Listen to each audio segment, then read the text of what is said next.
بیا هم ښه راغلاست. غواړم په دې ویډیو کې د تیرو درسو څخه په استفاده تاسو ته یو عملي مثال وښیم. نو راځو زموږ د کورس فولډر ته نوی فولډر جوړوو د 04.practical example په نامه. راځو سبلایم ټکسټ ته فایل open folder desktop Vue.js practical example. نوی فایل جوړو index.html. په دې کې د HTML کوډ لیکو او دلته کېدای شي زموږ د نن ورځې د مثال لپاره موږ او تاسو نوم په خپله کاریال لرنینګ سنټر یا KLC وټاکو او رابسو باډي ته. دلته به هم په H1 کې همدغه ټایټل ولیکو کاریال لرنینګ سنټر یا KLC.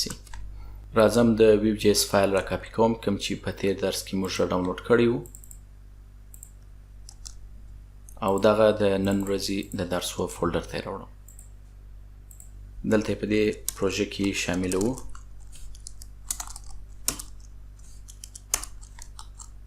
او د هغه څخه وروسته یو سکریپټ ټاګ لیکو. اول به زه تاسو ته خپله ایډیا یا پلان تشریح کړم چې غواړو په څه شکل یو اپلیکیشن جوړ کړو. زه غواړم موږ د کورسو یو لیست ولرو او زموږ یوزر وکولی سي په یو کورس کې داخله واخلي یا انرول سي او یا هم یو کورس پرېږدي. اول راځو زموږ د اپلیکیشن لپاره یو راپینګ الیمنټ جوړوو. د مین څخه نن استفاده کوو. راځم دلته یو ویریبل ته د ویو یو انسټنس اساین کوم element main. data property ته هم دغه object assign کوو او دلته موږ غواړو یو property ولرو د courses په نامه چې هغه ته یو array assign شوی وي او په دې array کې زه غواړم مختلف کورسونه ولرم. د کورس structure به په دې شکل سره وي چې هر کورس به ټایټل لري یعنی په اصطلاح نوم د کورس. لکه فرضاً کېدای شي موږ ولیکو HTML د دغه کورس لپاره او یو بولین پراپرټي د انرولډ په نامه بلري چې په دې کورس کې تاسو انرول یاست که یا. یو څو کورسونه به دلته نور هم جوړ کړو او نومونه به CSS JavaScript Vue Python او لاراویل به پکښې ولیکو. زه غواړم یو څو کورسونه انرول هم وي by default true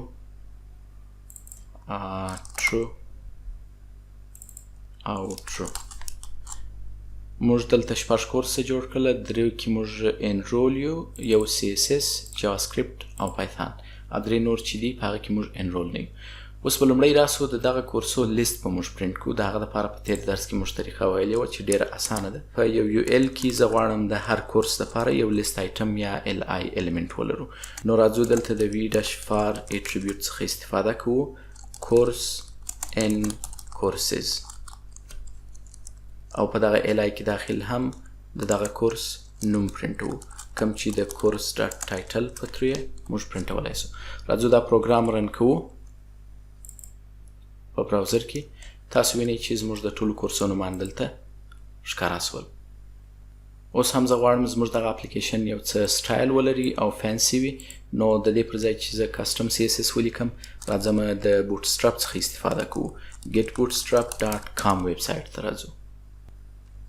دا صفحه سکرال کوو او د دغه CDN لینک څخه د بوټسټراپ فایل ترلاسه کوو او را ډاونلوډوو.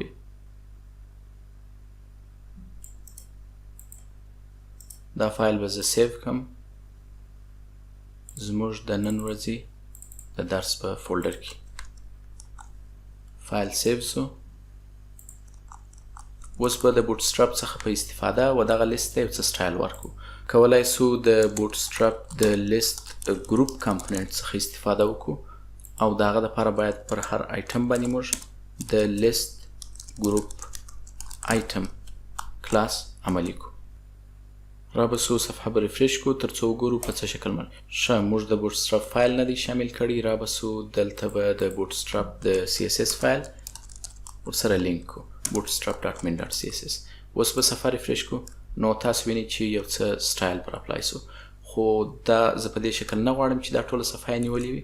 نو د هغه دپاره به راسو پر دغه مین باندې به هم یو څو کلاسونه اپلای کو. اول زه غواړم چې دغه مین ویټ یو څه کم کو، نو ویټ به 50% کو. را به صفحه ریفرش کو او اوس غواړم چې دا ټول هورایزونټلی په سنټر کې ښکاره سي. د هغه دپاره کولی سو د مارجن رایټ او لیفت آټو څخه استفاده وکړو او دغه ټایټل به هم شامل کو په دغه مین الیمنٹ کې. نو راځو دا هیډینګ هم دلته راوړو، صفحه ریفرش کو وسې سو. غواړم چې د ټاپ او باټم څخه یو څه فاصله ولري. د هغه دپاره کولی سو د پیډینګ څخه استفاده وکړو py-5 او را صفحه ریفرش کو. اوس غواړم پر دغه هر کورس دلته یو بټن موږ ولرو او د هغه په کلیک کولو سره موږ وکولی سو چې په دې کورس کې انرول سو. نو د دې دپاره به راسو دلته په دغه لیست آیټم کې به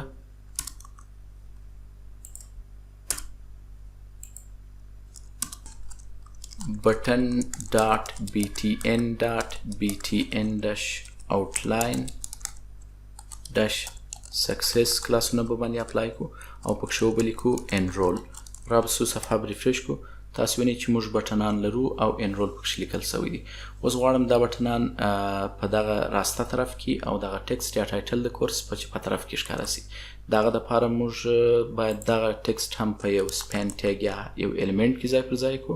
نو دا به دغه سپین الیمنټ ور واچو او را به سو پر دغه الای باندې به د بوټسټراپ د یوټیلیټي کلاسو څخه په استفاده د ډي فلیکس څخه استفاده وکړو او جسټیفای کنټینټ بټوین کلاسونه باندې ولګو. اوس تاسو وینئ چې بټن په راسته طرف کې او ټکسټ په چپه طرف کې ښکاري. اوس تاسو دلته وینئ چې هغه کورسونه چې موږ پکښې کې انرول یو او هغه کورسونه چې انرول نه یو دا ټول معلومیږي. زه غواړم دلته یوازې هغه کورسونه اوس ووینم چې موږ پکښې کې انرول نه یو. نو د هغه دپاره به راسو په دغه وی فار اټریبیوټ کې به دغه ارې فلټر کو. ډاټ فلټر سی یعنی کورس سی ډاټ not c dot enrolled. نو اوس به دی یوازې موږ ته هغه کورسونه دلته وښي په کومو کې چې موږ نه یو انرول. نو هغه درې نور چې پکښې کې انرول یو هغه نور دلته نه ښکاره کېږي. او راځو پر دې بټن باندې په کلیک کولو سره زه غواړم چې په دې کورس کې موږ انرول سو. نو باید دا بټن ته یو اکشن ورکو. د هغه دپاره موږ راځو د وی آن کلیک څخه استفاده کوو او دلته پکښې کې لیکو چې باید course dot enrolled equals to true ته واوړي. را به صفحه به ریفرش کو او پر انرول باندې به کلیک وکړو. په دې کورس کې موږ انرول سو. بیا به کلیک کو. په دې کورس کې هم انرول سو. بیا به کلیک کو. په ټولو کورسو کې موږ اوس انرول یو. اوس به راسو دې ته چې موږ غواړو هغه کورسونه چې موږ پکښې کې انرول یو او هغه کورسونه چې نه یو انرول باید دواړه وښودل سي. د دې دپاره به زه د داسې یو طریقې څخه کار واخلم لکه ټیبونه چې موږ او تاسو لرو. فرضاً دلته دوه ټیبه لرو. په دې ټیب کې انرول کنټینټ او په دې ټیب کې ناټ انرولډ کنټینټ دي. نو د دې دپاره به راسو دلته به دوه لینکونه کښېږدو د دغه h1 څخه وروسته. یو لینک کلاسونه به م پر اپلای کو بټن یا کلاسونه نه باندې اپلای کو. زه فقط غواړم تاسو ته وښیم چې دا په څه شکل کار کوي. ناټ انرولډ او بل لینک به هم جوړ کو د انرولډ په نامه. کله چې په ناټ انرول باندې کلیک کوو غواړم چې ناټ انرولډ کورسونه ښکاره سي. کله چې په انرول باندې کلیک کوو غواړم چې انرولډ کورسونه ښکاره سي. نو دا یو قسم د ټیبو په شکل کار کوي. نو د دې لپاره به راسو اول به دلته موږ په ډیټا کې د اکټیو په نامه یو پراپرټي ځای پر ځای کو او هغه ته به بای ډیفالټ 0 یعنی اول ټیب ولیکو. دلته به پر دغه یو ال باندې د وی اف اټریبیوټ یا ډایرکټیو څخه استفاده وکړو او وبلیکو که چیرې اکټیو مساوي و د 0 سره نو باید بیا دغه یو ال شو وي. او را به سو یو بل یو ال به هم موږ او تاسو جوړ کو په کوم کې چې زه غواړم انرولډ کورسونه ولرم. نو د هغه دپاره موږ ولیکو چې اکټیو باید یو وي او په فلټر کې ورته ولیکو چې کورسونه هغه کورسونه باید دلته وښودل سي په کومو کې چې موږ څنګه یو انرول یو. نو اوس به راسو کله چې پر دغه لینک باندې کلیک کیږي وی آن کلیک زه غواړم چې اکټیو مساوي سي په 0 باندې او کله چې پر دغه دوهم لینک باندې کلیک کیږي نو موږ غواړو چې اکټیو مساوي سي په 1 باندې. را به سو صفحه ریفرش کو. کله چې پر انرول باندې کلیک کوو انرولډ کورسونه موږ ته ښکاره کوي او کله چې پر ناٹ انرولډ باندې کلیک کوو ناٹ انرولډ کورسونه موږ تاسو ته ښکاره کوي. اوس به راسو یو بل تغییر ته چې دغه د په انرولډ کورسو کې زه غواړم دا بټن په یو بل بټن باندې واړوم تر څو بیرته د دې کورس څخه موږ ولاړ سو او یا دا کورس پرېږدو. د هغه دپاره به راسو د دغه بټن سټایل به هم یو څه چینج کړو و ډینجر ته به واړو او ټکسټ به هم و لیو ته واړو. را به صفحه به ریفریش کړو. اوس به پر انرول باندې کلیک وکړو دلته موږ تاسو ته جلا بټنان او په ناٹ انرول باندې دلته جلا بټنان ښکاره کیږي. اوس به راسو د دغه لیو بټن بیهیویر به هم امپلیمنټ کړو. موږ غواړو چې کله پر لیو بټن باندې کلیک کیږي نو دا دې بیرته په فالس باندې واوړي. ډیر ساده او اسانه دی. صفحه به ریفریش کړو. اوس چې کله راسو انرول ته او دلته یو کورس موږ لیو کړو نو هغه کورس به اوس په اتومات ډول دلته راغلی وي او کله چې انرول ته راځو بل کورس لیو کوو هغه هم دلته راځي. کله چې راځو یو کورس انرول کوو هغه کورس بیرته انرول ته رانتقالیږي. نو دا رقم موږ کولی سو چې دا کورسونه انرول او یا هم دا کورسونه لیو کو. اوس د دې لپاره چې دغه لینکونه د ټیبو شکل ځان ته غوره کړي نو په بوټسټراپ کې موږ ټیبز لایک نیویګیشن لرو او را به سو هغه سټرکچر او کلاسونه به دلته استعمال کړو. د هغه دپاره یو یو ال او په یو ال کې الی او البته پر یو ال باندې به موږ د نیو او نیو ډش ټیبز کلاس او بیا الی په الی باندې به د نیو آیټم کلاس او پر هر لینک باندې کوم چې دلته موږ لرو دا باید راوړو په دغه الی کې ځای پر ځای کو او پر هر لینک باندې هم یو کلاس عملي کېدل غواړي د nav dash link په نامه او را به سو دا دوهم لینک به هم موږ په دغه شکل سره دلته راوړو. نو د هغه دپاره به زه دغه لینک راوړم او سیم دغه کلاس به پر دې لینک باندې هم موږ عملي کو. اوس به راسو صفحه به وګورو ریفریش به کو چې تاسو وینئ د ټیبو په شکل ښکاره کیږي. خو کله چې کلیک باندې کوو ټیبونه چینجیږي خو دغه حالت د اکټیو ټیب نه معلومیږي. د هغه دپاره صرف دلته پر دغه نیو لینک باندې تاسو کولی سئ د اکټیو کلاس ولګوئ خو موږ غواړو دا کلاس هم په یو شرط باندې ولګوو نو کولی سو دلته دا کلاس بایند کو د وی ډش بایند په واسطه باندې او دلته ولیکو چې که چیرې دغه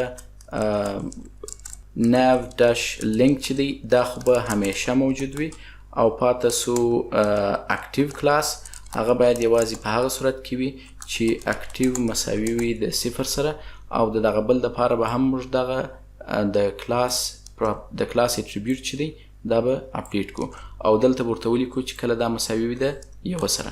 را به سو صفحه به ریفریش کو. اوس تاسو ګورئ چې دا ټیب اکټیو دی. کله چې پر ده باندې کلیک کوو دا ټیب اکټیو کیږي. را به سو دلته به یو څه فاصله د دوی ترمنځ راولو تر څو دا کورسونه یو څه فاصله ولري. د هغه دپاره به راسو دلته به یو نوی ډیو الیمنټ جوړ کو او پر هغه باندې به د p-5 کلاس عملي کو کوم چې د ټول طرفو څخه پیډینګ ورباندې عملي کوي او دغه دواړه ټیبز کانټینټ چې کوم دي دا به راوړو داخل د دغه ډیو ته. را به سو صفحه به ریفریش کو. تاسو وینئ چې دلته اوس موږ د ټولو خواو څخه فاصله لرو. زه غواړم چې دا یو بیکګراوند کلر هم ولري دغه ساحه نو کولی سو د bg dash light څخه استفاده وکړو او دا به ریفریش کړو. صحیح دی په دې شکل سره. اوس که موږ او تاسو ټیبونه چینجوو نو مو کنټینټ هم بدلیږي او تاسو وینئ چې دا په دې شکل سره کار کوي.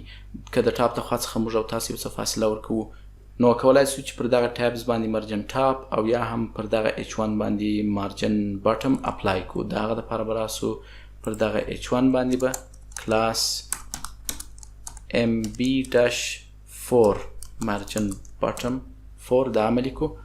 یو څه به زیات کو 5 ته به واړو تر څو دا فاصله دوی ترمنځ یو څه زیاته وي. نو اوس که موږ پر انرول یا پر هر یو باندې کلیک کوو هغه راته ښکاره کوي. نو دا و د Vue.js څخه د استفادې یو عملي مثال. یوه خبره چې زه غواړم دلته یادونه وکړم هغه دا ده که تاسو غواړئ ژر پروګرامینګ زده کړئ په ښه طریقه یې زده کړئ او ډېر پرمختګ پکښې وکړئ نو تر ټولو ضروري او اړین کار چې دی هغه پریکټیس او تمرین دی. تاسو باید حتما زموږ په دغه روزمره درسو باندې تمرین وکړئ.